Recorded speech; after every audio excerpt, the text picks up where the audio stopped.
Good evening, welcome to Central News for Wednesday, the 22nd of January. I'm Hilary Entwistle. This was the first festive season that police were able to issue on-the-spot fines for breaches of alcohol bans and fake IDs.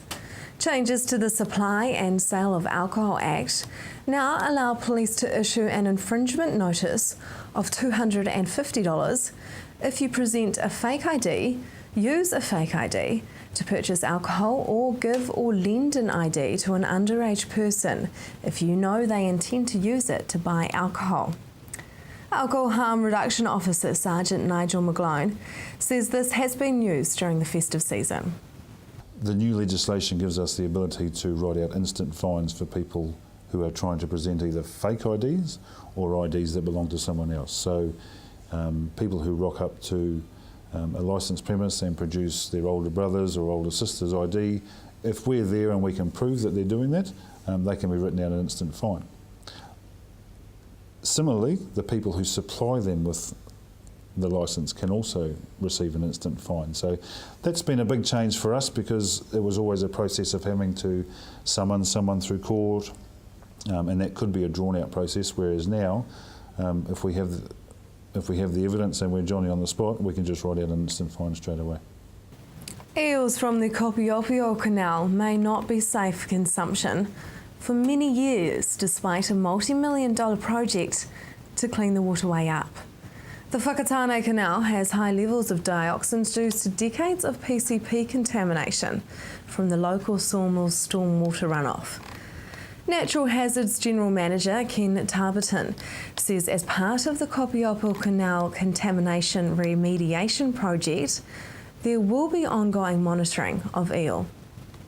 After the physical parts of the project, we will continue to monitor the eels in the canal for a number of years, and when the samples from the eel monitoring show that they're safe to eat, then the Minister of Health will basically withdraw their warning, and we'll be able to consume eels from the canal anywhere from 2 to 5 years or maybe longer. Te Puke businesses are revamping their stores to create a more enticing shopping destination before the completion of Tauranga Eastern Link, which will bypass the town. Te Puke Economic Development Group's Managing Director Mark Boyle says in the last 2 months, 7 retailers have either created new branding, shop fronts and or internal fit-outs, signalling businesses are readying themselves for a traffic change in the township. Mark says while some Te Puke stores are in good shape, others need work, and with less than 750 days until the TL opens, changing traffic patterns through Te Puke will follow.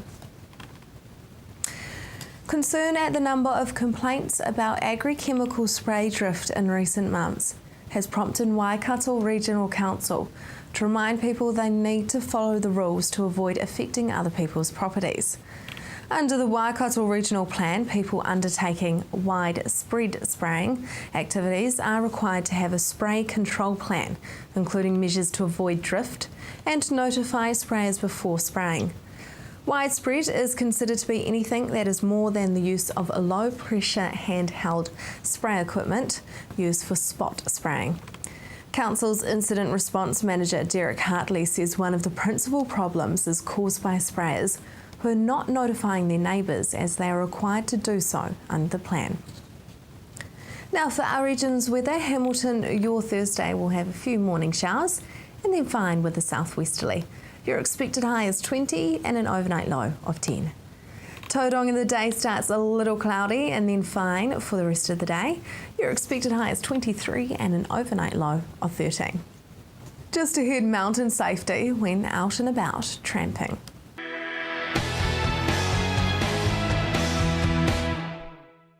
Welcome to Central News on TV Central. Summer is still in full swing, and many of you may be heading outdoors to the bush instead of the beach. But before you do, Mountain Safety have a few tips for you.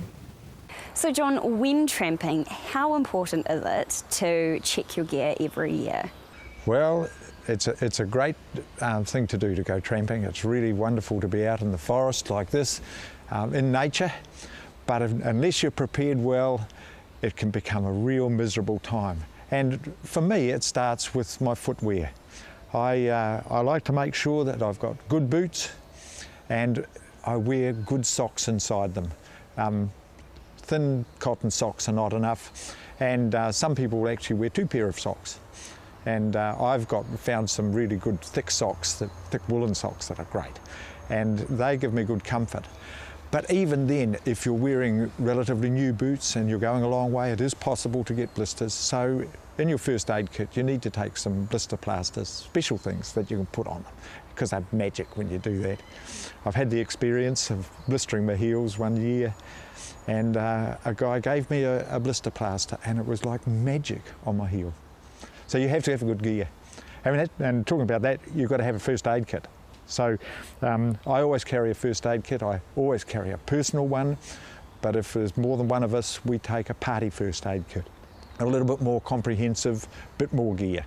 Personal one's got a bit of a bandage and some plasters, and because the things you're going to do mostly is cut your finger or something stupid like that. The other important piece of equipment that is an absolute necessity is good waterproof gear, and I have a good parka, good quality parka, and I never go anywhere without it. And it's made of good quality material. It'll keep the water out. Although, let's be fair, if it's really hard work, you're probably going to get just as wet on the inside from perspiration. But these breathe, and they're very good. And I always carry waterproof trousers as well, so I can keep warm and I can keep dry. Most important. And what are some of the most common mistakes that people make when they're tramping or hiking? The first and most common one, Harriet, is that they fail to tell people accurately where they're going. And from Mountain Safety Council's point of view, we advise people to use what we call a help sheet. And it's an intentions form. And these are available online on the Mountain Safety website, or you can pick them up from sports shops. You just fill in where you're going, what you're going to do, who you are, and when you're going to come out, including details about your motor vehicle and what equipment you've got, so that if you don't come out and you've got into trouble, someone can tell the police and they can initiate search and rescue and you'll be found. And that's the most important one. The second most important one is people fail to look behind them while they're going forwards. And if you don't look behind you, you don't know what it looks like when you turn to come back. And it's really important, in my view, every couple of minutes along the track or wherever you're walking, that you look behind you and make sure you can identify where you've come from and where you're going to go when you go back. Those are the main ones. And of course, not having the right equipment is part of that too. Now tell us how to be safe when it comes to crossing rivers. Well, rivers are more likely to cause fatalities of people in the bush than anything else. And we know very clearly that that's fact from the statistics that Mountain Safety have accumulated over a very long period of time. And the most important thing is to make sure that the river you're going to cross is at a place where it is flowing smoothly and slowly enough to get across, that it is not too deep, in other words, not more than about up to the top of your legs. Some people say not more than above your knees. Well, I think that's a bit too conservative, but if it's up around the top of your legs, you're okay. And we recommend people cross in a group, linked together with your arms around each other, holding onto the pack on either side of them. And you keep your pack on your back, because your pack is your life jacket. It will actually float you, and we've actually proved this numerous occasions now. And only a week ago I had a group of people out doing practice in up in the Ohinimuri River, and they were floating down quite happily on their packs down through a rapid until they could quietly paddle themselves out. And so it's important to keep in pair and to not cross a river that is in flood. That is, if it's discoloured water, if there's rubbish flowing in it, like bits of trees flowing down it, or if the water is travelling faster than you can walk quietly alongside it. So if you throw a piece of stick into the water and walk alongside it, if it goes faster than you're going, you shouldn't be going into the river. And are there courses that people can take that will help them to stay safe? Yeah, the first and most important one is if someone wants to go for a good long tramp, come and do one of our river safety courses. If we can get 8 people, we'll do one at any time. It's a really a good thing to do a bushcraft course, at least an introductory bushcraft, where you can learn a little bit about navigation, how to use a compass, how to find your way around in the forest. And they're available regularly, but also outdoor first aid, which we run courses on, which is a bit more detailed. It talks about outdoor first aid if you're not likely to get help in 24 hours. Rather than having an ambulance there in 5 minutes or whatever if you're doing it in town. And then the third thing is really important. We run the courses regularly called risk management, and they're very intense over 2 days, and you learn about what risk is and how to manage it. And what's the best way to cope with emergencies? The best thing to do before you start, take one of these things with you. It's called a personal locator beacon, and this one belongs to Mountain Safety Waikato. And if you set this off, it will be picked up by an aircraft or by electronic means in very short period, and they can locate exactly where you are, and help is on its way. Best thing you can ever have. If you would like to attend a course on tramping safety or any other outdoor topics, visit mountainsafety.org.nz. Coming up next, what effect does the heat have on our furry friends?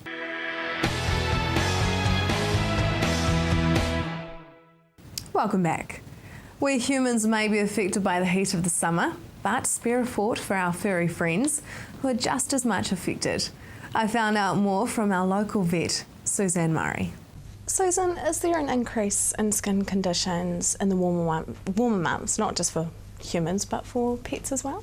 Definitely, yeah. We definitely see a lot more animals during the summer months at this time of the year presenting for skin conditions, generally relating to there being a lot more fleas around, so the animals are in contact with a lot more fleas, there being a lot more plants and pollens and grasses around that produce allergens, which the animals then react to. Ear infections are apparently more common in summer. What can we be doing to kind of prevent these? So ear infections will produce waxes or discharges from the ear, which you'll see they can range from brown to yellow to very smelly. The inside of the ears get very red and inflamed, and the dogs especially, we do see cats as well, get very sore and they'll shake their heads. So if you've got animals, especially with ears that fold down over the head, looking and checking all the time, and any signs that you see or any irritability in the ears, definitely get them checked out to prevent them getting any worse. So shaking their head's actually a sign that they've got? Yeah, it can be. Yeah. And they don't necessarily shake their heads though if they have got sore ears. So checking them as well is a good idea. Oh, it can be very smelly. How can we avoid eczema on our pet skin? So eczema generally means itchy skin. Keeping things under control like fleas, which cause itchiness. So having a good flea regime through the summer months is especially important. Grooming your pets so that you remove excess hair, trimming around eyes and feet so they don't get daggy and encrusted, and then washing with pet-specific shampoos, not overly washing, but every 1 or 2 weeks to remove again excess hairs and dirt and things can help prevent animals becoming itchy. Some animals will have skin conditions a bit like humans, which may not be able to be kept under control by kind of those methods, and they may need other types of treatments. But those are a few things along the way that you can do to try and help your pet out. Cats and dogs get eczema? Yes, dogs are generally worse. We see more dogs than we see cats. We see a lot of cats with flea allergies. So why do fleas become worse over summer? Fleas have a life cycle. They have the adult flea, and then they have eggs and larvae and pupae. It's the flea which survives on the dog or cat. The rest of the life cycle is in the environment. and for the eggs to be able to hatch, you need the environment to be warm and moist, over about 20 degrees. So during your winter months, the only area that has a temperature like that is your house, and you generally, with your flea products or your flea bombs, you keep that area under control. During the summer months, when the temperature outside increases, your eggs can hatch anywhere. So there's flea eggs hatching everywhere, and an animal walks past and they jump on, so there's a much higher flea burden everywhere. And at the moment we're just seeing influxes of animals coming in riddled with fleas. So there's potentially fleas in the garden? Yes, and under trees and in areas where dogs lie a lot and things like that. Oh, yuck. What is Wandering Jew or Wandering Willy, and why should our dogs? So Wandering Jew is a plant that grows, it's probably about this high off the ground. It's got a green, roundish oval leaf, creeps under plants and in the garden, generally under bigger trees or down by the river or something, and dogs will kind of run through it as they're playing or going for a walk, and as it contacts the animal, it causes an itch, and then they flare up and get extremely itchy. So if people have got them knowingly in their garden, then it's a good idea to remove them. Or if you know it's in an area you're going to walk your dog, keep them away from it. Sounds like poison ivy a little bit. It stands about that high off the ground, and it's very thick all over the place. So. Are animals like humans and can be affected by allergens in the air in summer? Yep, to a certain degree. They can be, the pollens and the grasses and things can cause the same kind of conditions as humans, so runny eyes, runny nose. Those are kind of mild signs, and they can also cause the skin problems as well, and we generally see the skin problems coming in because the runny nose and the runny eyes and things are mild enough that owners don't, it's not bad enough really to take them to the vet. But yes, they can have the same symptoms as humans. And it's definitely a warmer summer, so how do we avoid heat exhaustion in our pets? So I would say the main thing to remember with heat exhaustion is don't leave your pets in your car at all, not even for 5 minutes, because you forget they're there, and it doesn't take very long for your animal to become overheated. If you're taking them out for walks in the heat of the day, I wouldn't be running behind bikes or cars at this time of the year. It's just too hot. If they do go out for a walk and we have a particularly big run around, make sure they come back in, they've got water and shelter. And then any time of the day that you leave your pet at home, make sure that you've got shelter and water. Stay tuned, as up next we see how the Jet Sprint track is coming along, and we find out what exactly a toxic algae bloom is.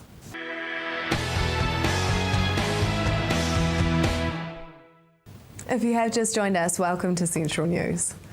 Earlier in the week, we learnt what faecal contamination can do to the waterways. Today, we look at toxic algae blooms, what they are, and if any are at unsafe levels at the moment. What is the water quality like in the Bay of Plenty, and are there places that aren't safe to swim this year? The water quality is generally pretty good. So if you think of bathing quality, most sites in the Bay of Plenty that people are using for bathing are very good. The monitoring we've done so far this summer has shown that, but we do typically get, after rainfall events, we can get increased faecal contamination. It's quite common, so we advise people to not swim in the water for 2 or 3 days if there's been significant rainfall. But overall, it's pretty good. There are some advisories in place which Toi Te Ora Public Health have issued, and so they're some sites like, for example, 2 and 3 Mile Creek area along Waihi Beach, and those are sites where there is faecal contamination quite a lot of the time, and there's just standing advisory that people shouldn't swim in those areas for that reason. So why in that area in Waihi Beach is there higher faecal contamination? In that case, it's related mostly to pastoral land use in the catchment. So stock that are in the catchment cause faecal contamination loads to increase, and when you get rainfall, that tends to get washed into the waterways. Now, there's been a lot of toxic algae blooms of late, so what are toxic algae blooms? So some of our waterways, both lakes and rivers, at times can have blooms of particularly blue-green algae. Now these are microscopic plants. Some of them you can see in the water, particularly when they bloom, you'll get a bright green colour, or on the rivers you'll get a mat of algae on the bottom of the river. And some of those do produce toxins at times. Now, the presence of those algae doesn't mean they're toxic, but generally warnings are issued when they get to a certain level, just as a precaution in case they do actually produce toxins. And the toxins are things like neurotoxins that can cause rashes, skin problems, neurological disorders, that sort of thing. How do they produce these toxins? Well, there's a lot of science and work going into understanding that. They make the toxins themselves generally, and it's not well understood why they do that. It's thought that perhaps it helps them exclude other algae, and so they get an advantage over those other algae and able to grow more. But it varies from species to species, and it's not a science that's particularly well understood. You can view the monitored sites on the Council's website, boprc.gov.nz. The World First Stadium Jet Sprint Series will be on this Saturday at Bay Park in Tauranga. I spoke with the new CEO of Bay Leisure and Events, Gary Dawson, to find out what he thinks this could do for Tauranga. Well, this event is going to be an amazing experience for Tauranga as a city. It's the first time it's ever been done in the world, having a jet sprint event like this in the middle of a stadium. So it's really going to put Tauranga on the map in terms of being innovative and creative about the way we go about running events. For the city too, we're going to have a lot of visitors coming in from out of the region. So it's going to have a major positive economic benefit for the city as well. And tied in with some other key events that's happening this month, it just adds to the vibrancy of the city. What makes this a world first? Well, it's a world first in that we're building a track in the middle of a speedway stadium.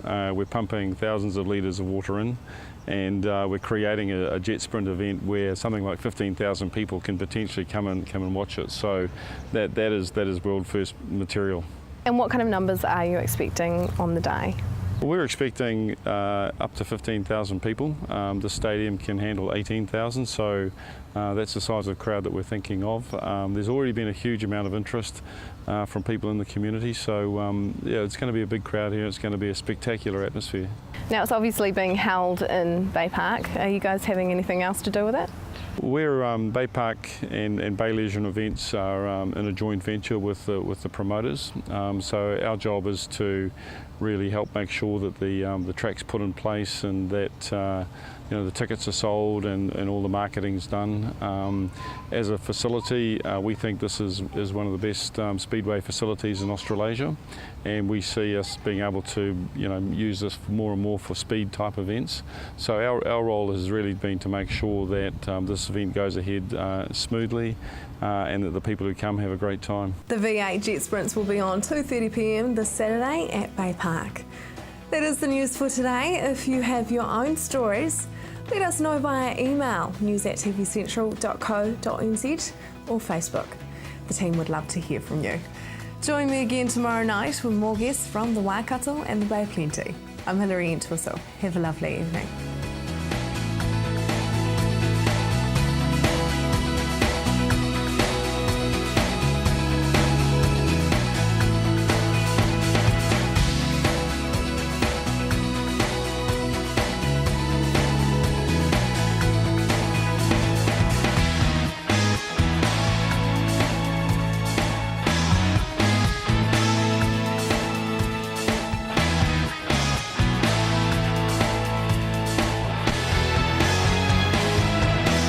This has been an Alpha Media production, a division of Television Media Group. Supporting local content so you can see more of New Zealand on air.